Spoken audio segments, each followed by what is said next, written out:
சிறகடிக்கும் ஆசை சீரியலில் வந்து பார்த்தீங்கன்னா, ரோஹிணி விஜயாவுக்கு ஃபோன் செய்து மீனா ஆஸ்பத்திரியில் அனுமதிக்கப்பட்டுள்ளதன் உண்மையான காரணத்தை சொல்கிறார். இதை கேட்டு விஜயா அதிர்ச்சி அடைய தொடர்ந்து பேசிய ரோஹிணி, இந்த வீட்டுக்கு வாரிசு கொடுக்க போவது நான் தான். மீனாவுக்கும் குழந்தை பிறக்காது, ஸ்ருதியும் குழந்தை பெற மாட்டாள் என்று ஏளனமாக பேசுகிறார். இந்த வார்த்தையை விஜயாவை வந்து கடும் அதிர்ச்சியில வந்து ஆழ்த்துகிறது. இதற்கிடையில் மீனாவுக்கு நடைபெற்ற அறுவை சிகிச்சை வெற்றிகரமாக முடிகிறது. இனி குழந்தை பெறுவதில் எந்த தடையும் இல்லை என்று மருத்துவர்கள் உறுதியாக தெரிவிக்கிறார்கள்.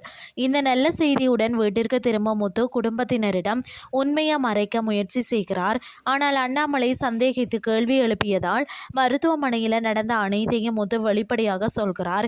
மீனாவுக்கு இனி குழந்தை பிறக்கும் வாய்ப்பு இருப்பதை அறிந்ததும் விஜயா மிகுந்த மகிழ்ச்சி அடைகிறார்.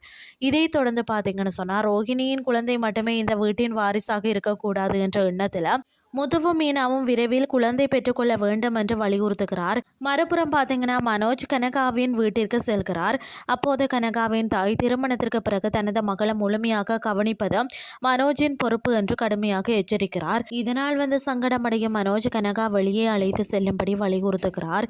வேறு வழியில்லாமல் மனோஜும் அதற்கு சம்மதிக்கிறார். இதுதான் இன்றைய நாளுக்கான எபிசோட்.